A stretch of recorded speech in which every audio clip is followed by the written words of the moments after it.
Là aussi, une réponse en deux vitesses.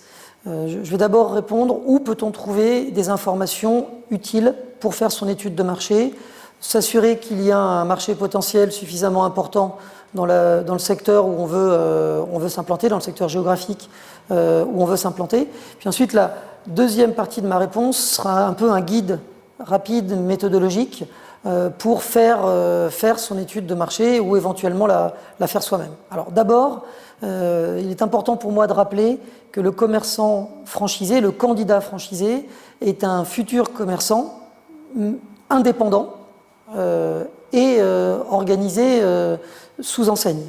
Donc, bien entendu, il va récupérer tout un ensemble d'informations, de conseils, d'aides, d'assistance que le franchiseur va lui transmettre. Ça, c'est dans le cadre du contrat de franchise et de toute la phase précontractuelle. Mais c'est important d'insister sur le fait que le commerçant est indépendant, que vous êtes des indépendants, que c'est votre projet, même s'il porte le nom d'une enseigne qui n'est pas la vôtre. Et à partir du moment où vous êtes indépendant, vous devez, vous, de façon indépendante, collecter de l'information. Alors, tout d'abord, source très évidente à laquelle tout le monde pense, aller chercher des informations sur sa ville, sur le fonctionnement des rues, sur la taille des marchés, sur l'actualité, sur Internet. Donc, c'est un travail qui est relativement facile, qui devient fastidieux finalement parce qu'on va crouler sous la masse d'informations, mais il est bon de poser à Internet en fait tout un ensemble de questions sur quel est le meilleur emplacement dans ma ville? Y a-t-il eu des points de vente qui ont déposé le bilan dans mon secteur d'activité? En formulant ça de façon d'ailleurs assez, comme je viens de le faire, assez littéraire, et de voir toutes les informations qui vont remonter du côté des moteurs de recherche d'Internet. Ensuite, il y a toutes les sources dites officielles et qui sont des sources qu'on retrouve à l'INSEE, par exemple, qu'on retrouve de la même façon dans les chambres de commerce. Donc bien entendu, c'est essentiel, c'est évident qu'un futur commerçant doit s'adresser à sa chambre de commerce pour parler de son projet. Alors on peut le faire en deux temps. On peut dans un premier temps parler du secteur d'activité sans nommer précisément l'enseigne, pour peut-être des craintes de confidentialité, mais enfin, on va dire que il ne faut pas vraiment se soucier de ça. Et puis après, dans un second temps, oui, il faudra certainement affiner un certain nombre de questions en allant voir les responsables des pôles commerce, qui sont des pôles spécialisés dans les chambres de commerce. Là, vous allez tomber sur deux types de chambres de commerce, des chambres de commerce très documentées, dans lesquelles vous allez avoir des services qui peuvent accompagner les candidats sur le terrain. Et vous aurez des chambres de commerce qui ne bénéficieront que, ou à peu de choses près, que d'un service de documentation, mais dans lequel on va retrouver tout un ensemble d'informations, un peu comme celles que j'ai évoquées sur Internet, souvent des plans de rue ou des analyses de rue qui ont été faites par des cabinets spécialisés comme le mien par exemple, et de données qui viennent de l'INSEE. Pour analyser ses concurrents, il faut aller sur les sites de type Infogreffe, par exemple, ou tous les autres sites qui permettent d'obtenir des bilans.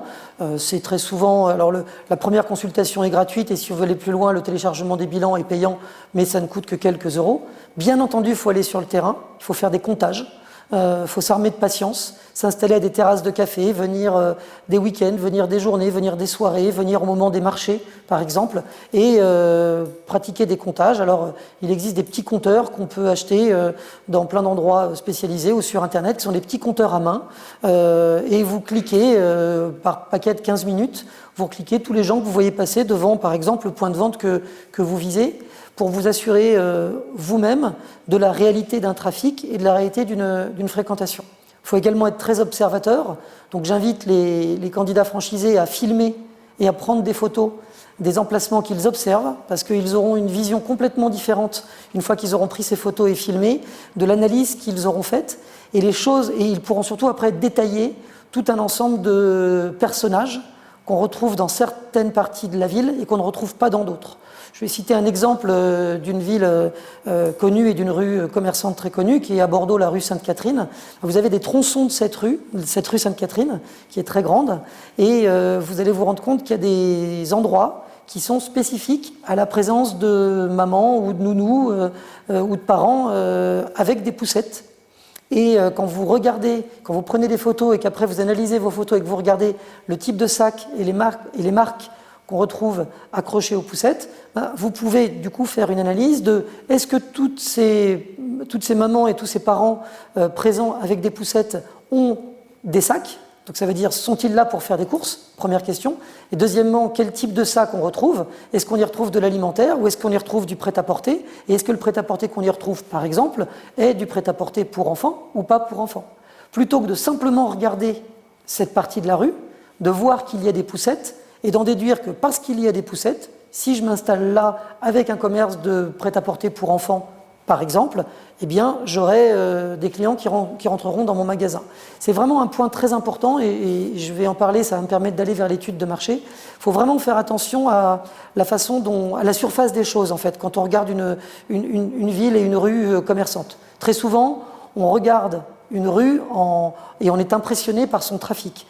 Et quand on est impressionné par son trafic, on se dit, j'ai qu'à compter, et puis ne serait-ce que s'il y a 1% des gens qui passent devant ce magasin, qui rentrent dans mon magasin, eh bien je ferai tant de chiffre d'affaires.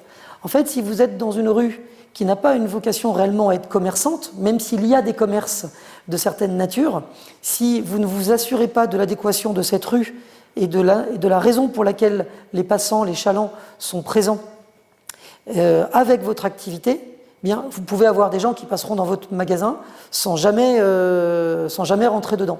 Il y a une rue qui est assez célèbre, pour moi en tout cas dans Paris par exemple, alors désolé de citer aussi un peu Paris, mais j'ai cité Bordeaux juste avant, c'est par exemple la rue Notre-Dame-des-Champs, pardon, la rue des Petits Champs, excusez-moi, qui est la rue juste à côté de la rue du 4 septembre, et là vous avez tout un ensemble de gens qui vont d'une ligne de métro à l'autre. Ce qui fait que quand vous regardez le nombre de personnes et quand vous le comptez, vous êtes impressionné par la masse. Mais quand vous comptez le nombre de gens qui rentrent dans les commerces de cette rue, vous vous rendez compte qu'il y a à peine 15 à 20% de cette population qui vont fréquenter les magasins. Ce qui me permet en fait d'enchaîner sur le fait que, oui, il existe tout un ensemble d'informations disponibles et soi-même en tant que commerçant indépendant, on se doit de construire ses propres éléments d'études de marché. Mais c'est comme tous les métiers, comme quand vous devez construire une maison ou un commerce, vous faites appel à un architecte, quand vous devez analyser un bilan, vous faites appel à un expert comptable, quand vous devez analyser un contrat de bail ou un contrat de franchise, vous le montrez à un avocat. Et bien de la même façon, il faut confier son étude de marché à un cabinet spécialisé. Alors, vous pourriez aussi le confier à ce fameux service commerce ou études de la chambre de commerce. Vous pourriez aussi le confier si vous aimez le sport et le risque, vous pourriez le confier à une école de commerce.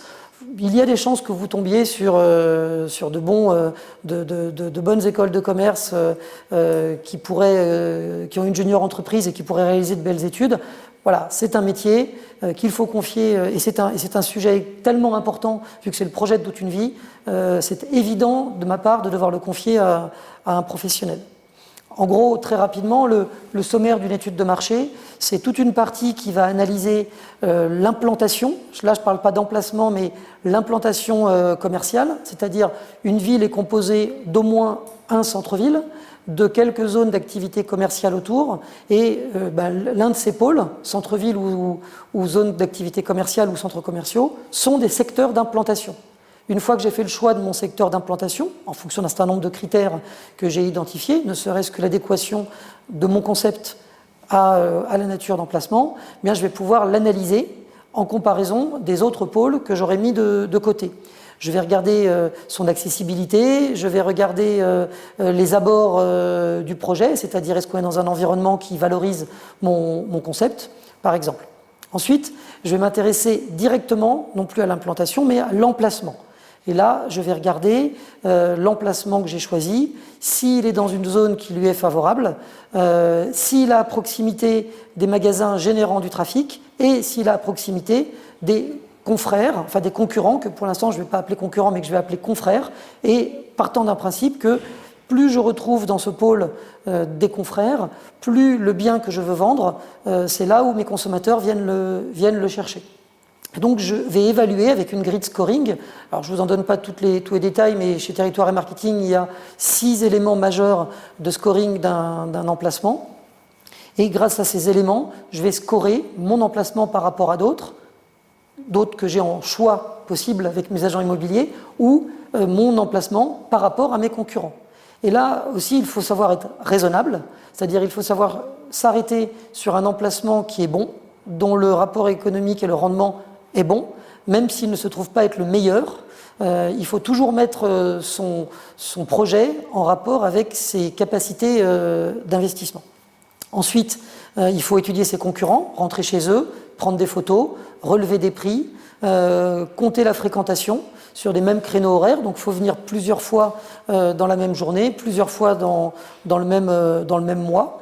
Et enfin, une fois qu'on a tous ces éléments, on peut commencer à s'intéresser à son marché théorique, c'est-à-dire le marché qui concerne notre secteur d'activité, et identifier dans sa zone combien d'habitants il me reste, combien de clients potentiels il me reste pour générer le chiffre d'affaires nécessaire à mon activité. Donc là, il faut tenir compte de 3 critères, je finirai là-dessus.